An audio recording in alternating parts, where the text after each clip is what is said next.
The situation that was trying to pin you to the mat, that you thought was working against you, was actually God working for you. Dr. Tony Evans says even though God will use hard times to get us ready to benefit from His blessings, it's up to us to participate in the process. God has given you the authority to determine how things will work out.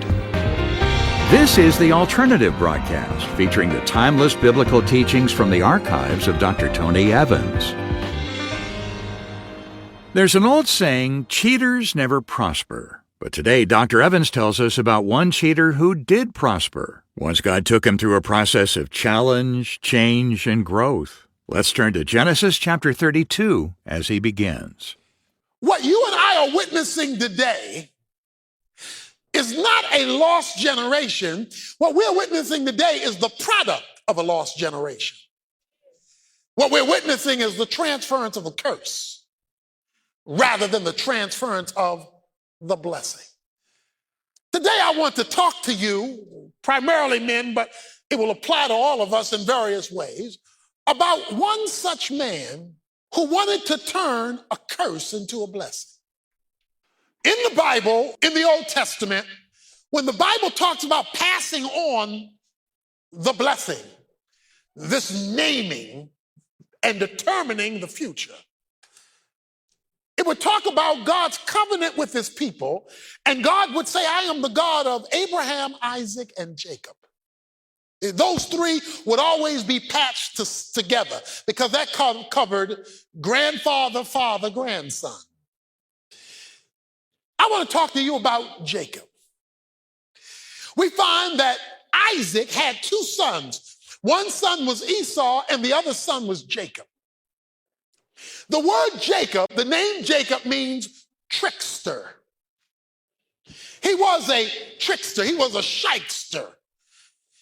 He was a duper. He was the one who would manipulate things in order to make them work out like he wanted to. He was the one who used the human methodology to serve his own ends. But there was one thing Jacob wanted more than anything else, and that was the blessing. Because he knew what the blessing was. The problem, however, was that the older son got the biggest part of the blessing. The Bible says the older son got a double portion. Jacob wanted that blessing. So he connived and schemed to trick his father Isaac into blessing him while making Isaac think he was actually blessing Esau. Now, we don't have time to read the full story. You can go back and read it yourself in Genesis 27, but just to quickly summarize it, here's what happened. While Isaac was old and couldn't see, he got dressed up like Esau, talked like Esau, acted like Esau, and walked in and said, Father, it's time to bless me. He said, which son are you? He said, I'm Esau, your oldest. Isaac blessed Jacob thinking he was Esau. Esau sold to Jacob his birthright for some Quaker Oat cereal, some porridge, okay? He said, look, you hungry? I can cook. Will you trade me for your porridge, your birthright? When he traded the birthright, Jacob went in and got the blessing. The blessing said that as the dew falls down from heaven, Genesis 20 says, so shall the goodness of God fall on you. He says, and I will bless you. Remember I said blessing always involves authority. He says, so that others will come under your authority and you will lead. Not only that, but those who bless you, I will bless. And those who curse you, I will curse, for I will be your God. In other words, I am going to take care of your future. You want to know what a blessing is? It is when God goes ahead of you to take care of that stuff so that when you arrive, it's ready. That's a blessing. Now, the problem is, watch this now, Jacob has a blessing that his character is not ready for. He wanted the right thing, but he wasn't yet the right person. God will give you the blessing. In fact, if you are here, whether man or woman, and you have accepted Jesus Christ, you have inherited the blessing. If you've accepted Jesus Christ, even if you didn't have an earthly daddy, you have a father. For God calls himself your father, and with the new covenant comes the blessing, every spiritual blessing in heavenly places. So every man in here who is a Christian has been pronounced by God to be blessed. But it's possible to be blessed and not yet have run into your blessing. Just like God blessed Israel and delivered them from Egypt, but it took them 40 years to arrive to the blessing, which was the land of Canaan. Why did it take them 40 years from being blessed to being able to get the inheritance of the blessing? Because it took development in the wilderness. In other words, God won't share his blessing until your character is ready to receive it. Chapter 32, verse 24. Then Jacob was left alone, and a man wrestled with him until daybreak. And when he saw he had not prevailed against him, he touched the socket of his thigh, so that the socket of Jacob's thigh was dislocated while he wrestled with him. When God is trying to address our character, he will put us in situations that bring fear, frustration, defeat, loneliness. It says, while Jacob was alone, but wait a minute, I thought you said, Pastor, Jacob was blessed. That's what 12-27 says. That's what chapter 28 says. It says Jacob was blessed, but he's a blessed man on the run because he's a jacked up blessed man. Before God can unleash the blessing and reverse the curse, he's got to deal with the man. Because Jacob has defined manhood the wrong way. He thinks to be a man is to get over. He thinks to be a man is to be able to fool people. He thinks to be a man is to walk a certain way and talk a certain way and have a certain image. He all messed up about what it means to be a man. So he puts this man into a situation he can't fix. What is all this about? It is about the thing that every man has to go through who really wants a blessing. And that is brokenness. What is brokenness? Brokenness is where God strips you of your self-sufficiency. Sometimes men have to dislocate things so we see we ain't all that. And God often has to create pain to reduce us in order to bless us. The man who wrestles with him says in verse 26, "Let me go, for the dawn is breaking." In other words, the sun's coming up. But he said, watch this now, "I won't let you go till you bless me." All of a sudden, through this process of dislocation, through this process of being reduced to this painful situation he can't fix, he discovers that there was a connection between his pain and God's purposes. There was a connection between his problem and God's blessing. See, one of the problems men face is often we don't make the connection about the things we can't fix and what God's trying to say. God don't want you to fix it. That's why he keeps dislocating stuff.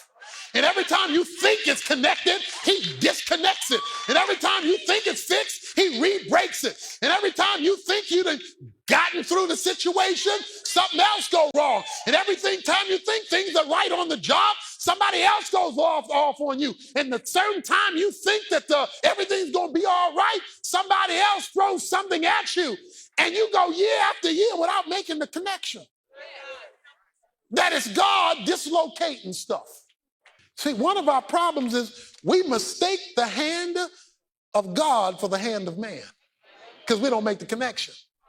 So he is in the struggle of his life, and he discovers God was in the struggle. Verse 27, he says, "I'm not going to let you go till you bless me." He says, "Okay, what is your name?" Now, this is a weird conversation to be having in a fight because in the Bible, names aren't just names. Names have to do with your identity. Names have to do with your character. That's why when God wanted to do something different with a person, he changed their name. In other words, Jacob, who are you? I'm Jacob. I'm a trickster. You want a blessing? Watch this now. You got to change your name. He says in verse 28, your name shall no longer be trickster. You don't operate that way anymore. That's not who you are. Your name shall be Israel. Israel is the one who struggled with God. You know what's a wonderful thing to know as a man? That the one you thought was against you was actually God for you. The situation that was trying to pin you to the mat, that you thought was working against you, was actually God working for you. So in getting rid of that problem, all you did was delay the blessing. Because God was going to use that to bless you. And so God, show me if it's you, because if it's you, even though I got a dislocated hip, I'm not going to let you go until you leave your purposes with me for the future. When Dr. Evans continues our message in just a moment, he'll tell us more about how we can stop delaying our blessings and start becoming the people God wants us to be. But first, I want to tell you about a popular book from Dr. Evans that goes hand in hand with what we're learning today. It's called Kingdom Heroes. In it, Tony takes you inside the Bible's Faith Hall of Fame, showing how ordinary people accomplished extraordinary things by simply trusting God at His Word.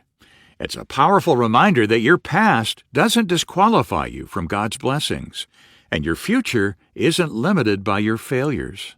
For a limited time, we're packaging Kingdom Heroes together with all 8 full-length messages from Tony's current series, It's Not Too Late. It's our way of saying thanks for your support of this ministry. Just visit us at tonyevans.org, where you'll find the details on how to receive this exclusive offer right on the homepage. Or call us at 1-800-800-3222, where our resource team members are available to assist you any time of the day or night. Well, Dr. Evans will return with part 2 of today's message right after this. There's something about the rhythm of the ocean that quiets the noise of everyday life. Step away from the rush and into rest and renewal on a 7-day Caribbean cruise with Dr. Tony Evans. Set sail February 28th to visit beautiful destinations in the Bahamas, all while enjoying powerful Bible teaching, meaningful worship, and time to reconnect with God and others. Experience renewal for your body and your soul. Find out more at tonyevans.org. In verse 29, it says, then Jacob asked him and said, please tell me your name. And he said, why are you asking me my name? And he blessed him there. So, what's your name? He said, why are you asking me my name? What kind of answer to the question is that question? In other words, you know who I am? You just said who I am. You just said who I am. I just told you your name is Israel. You just asked me for my name. What did I tell you when I told you your name? Your name is Israel. What does Israel mean? One who just strove with God. You asking me my name? Guess what? To know my name, watch this now. This is don't miss this. To know my name, all you got to do is say your name. To know my name, all you got to do is say your name. Because your name means the one who strove with God. So just keep telling you who you are, and you know who I am. Because I just shared my name with you. And now you got a new name. And he blessed him there. In other words, he was bringing forth the blessing that he had promised. Men, you can't keep your name and have God and his blessing. You can't keep your way of operating, your way of doing things, your way of defining maleness, your way of defining the role of a husband, your way of defining a role of a father, your way of handling stuff. You can't keep your name and then get on your knees and ask for his blessing. His blessing comes with his name. Oh, it gets interesting. So Jacob named the place Peniel, for he said, I have seen God face to face, yet my life has been preserved. Oh, this is sweet. I just saw God thinking I was looking at a man. We were told he was wrestling with a man, but actually he was looking at God because God was working through, we call it in theology a theophany, a visible manifestation of God. God was working through a visible manifestation of a man to actually just put himself on display. Since God is invisible, he works through visible things in order to display the invisible God in a visible way. He said, I have just seen God, watch this now, and my life is still preserved. In other words, I'm still here. Look, the text says that the man touched the socket of his hip and disconnected. Okay, now let me explain something. If God wanted to get rid of homeboy, he didn't have to touch his hip. He just could have done this and disconnected a valve. And homeboy wouldn't have been around. When the sun rises, after sweating and fighting all night long, here's Jacob. He limping, right? He limping. He limping because he's dislocated. So he's hurting to walk. If God's going to touch you, he's going to create something in your life that makes you limp. He's going to put something in your life to remind you. Every time you move, you can't make it on your own. See, Jacob couldn't take one step without remembering me and God was fighting. My hip hurting because me and God was at war. I'm hurt because me and God. So you would see Jacob walking and say, oh man, something happened to his man. Oh, Jacob said, let me tell you, I've been blessed. Yeah, I'm limping, but I've been blessed. Every time I walk and every time I limp, it's because I've been blessed. Because I'm only limping because I ran into God, God ran into me, he blessed me, and I got a limp to remind me I've been blessed. But the limp is also to remind me you better not try to do this on your own because you do have another hip. I can come around this side, so you better remember. So here's the choice, man. Do you want to be a blessed man with a limp or a cursed man who can just keep walking? So you can keep doing all this stuff and walking and have no limp and have no blessing. Or you can limp but be blessed because you have been with God and you will not let God go until he does something. His limp was his claim to fame. If you're hanging there with God so that he can address your character, you will discover your problem was him all the time. In the New Testament, in Hebrews 11:21, it says, by faith, Jacob in his old age, while leaning on his walker, his staff, blessed his grandsons, the two sons of Joseph. And we don't have time to go into it, but he's referring to chapter 48 of Genesis, because in chapter 48, it talks about him blessing his two sons. Guess what you find in chapter 48 when he's getting ready to die and his blessing is about to happen? Passing it on. Because remember, a blessing always passes on to the future.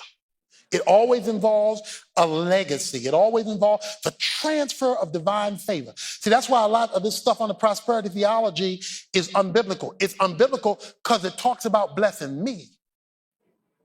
And it never talks about the legacy of the blessing of me. See, if there's no legacy attached to it, it's not a biblical blessing. Biblical blessing always has legacy that outruns you, although you get to enjoy it too. Well, he says, I want God's divine favor, and he begins to bless. Now, let me tell you what God did in the blessing. He restored his family to him. Now, he had some wild sons. He had some rapists. He had some incestuous sons. He had some fools. But God turned that thing and worked that thing, because remember, he'd been blessed. And God restored that family so that Joseph could say, you meant it for evil, but God meant it for good. He turned that thing around. Let me close by telling you the legacy piece. Remember, a blessing always involves the future. Okay, that's why it involves your sons, the God of Abraham, Isaac, and Jacob. It's passed down. It involves tomorrow. And the reason why our tomorrow is in jeopardy as a culture is because fathers are not pronouncing a blessing upon their children. And you got a generation of men around here looking for a father because they're looking for a blessing. Because when there's a generation that has been blessed, it overcomes the curse. And you say, but wait a minute, Pastor, you don't understand my background. You don't understand my mess. You don't understand my addictions. You don't understand my daddy. You don't understand all the stuff that's messed me up. Our series is called It's Not Too Late. When you come before God with your sin, your circumstances, and he can reduce your character and dislocate your convenience, he's ready to bless you in a biblical way. I was flying back from Raleigh, North Carolina. As we approached Dallas, the pilot came over the loudspeaker and said, there are storms over the Dallas-Fort Worth airport, and the airport has shut down. It says we have been rerouted to Abilene, Texas, because there's too much stuff over the Dallas-Fort Worth airport, and we can't land. So we got to be rerouted to another location. While in Abilene, Texas, on the tarmac, there was a passenger who said, I was supposed to make a connection in Dallas for a flight to Abilene. I was supposed to get a connection in Dallas for a flight to Abilene. But I'm in Abilene. So I want to know, will you let me off here? I know this wasn't the way I was supposed to get here. But since I am here, I want to know, will you let me off here?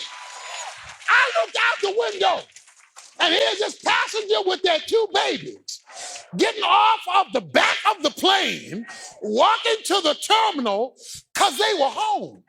Now, it wasn't the way they had planned to get home. It wasn't the way they had prescribed to get home.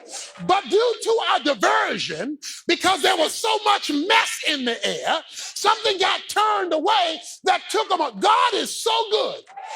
He can hit the turbulence in your life, veer off, and still take you home and make it look like that was the plan all the time.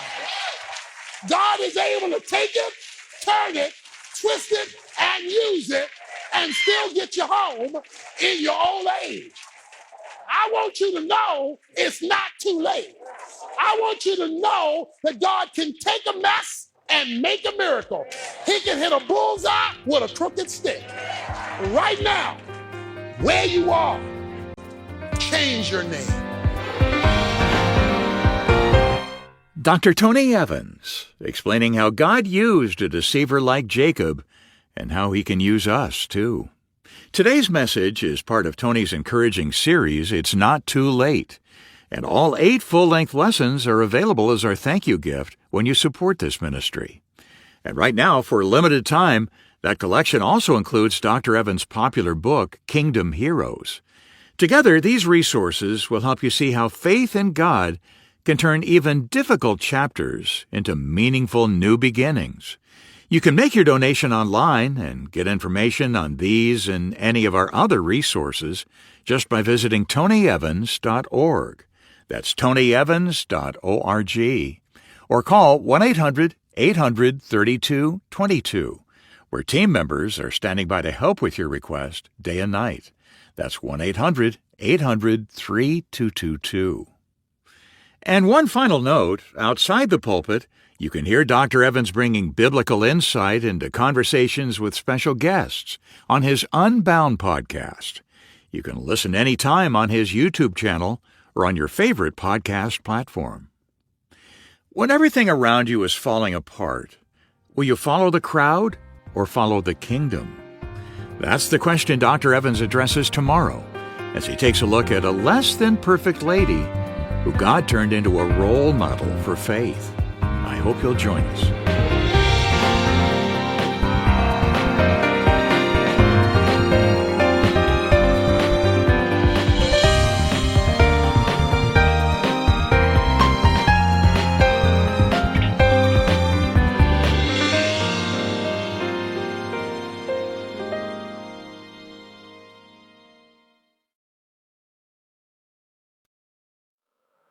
The pain remains, but so does hope. Every ending leads to something new. The memories still softly linger, like the rain that won't quite fade. And some nights my heart feels heavy from the choices that we made. But I've learned that even heartache cannot hold me where I stand. For every door that closes slowly opens roads I've never planned. Though the sadness still remains, I know this isn't where I end. Every goodbye holds a new sunrise. Every loss can heal again. So I'll keep walking toward tomorrow with hope inside my soul, trusting brighter days are waiting somewhere down this road. There were dreams I thought were forever. Now they drift like fallen leaves. But the future whispers gently, there is more ahead for me. Though the sadness still remains, I know this isn't where I end. Every goodbye holds a new sunrise. Every loss can heal again. So I'll keep walking toward tomorrow with hope inside my soul, trusting brighter days are waiting somewhere down this road. I may carry scars from yesterday, but they won't define my way. 'Cause even broken hearts can find a stronger love someday. Though the sadness still remains, I know this isn't where I end. Every goodbye holds a new sunrise. Every loss can heal again. So I'll keep walking toward tomorrow with hope inside my soul, trusting brighter days are waiting somewhere down this road.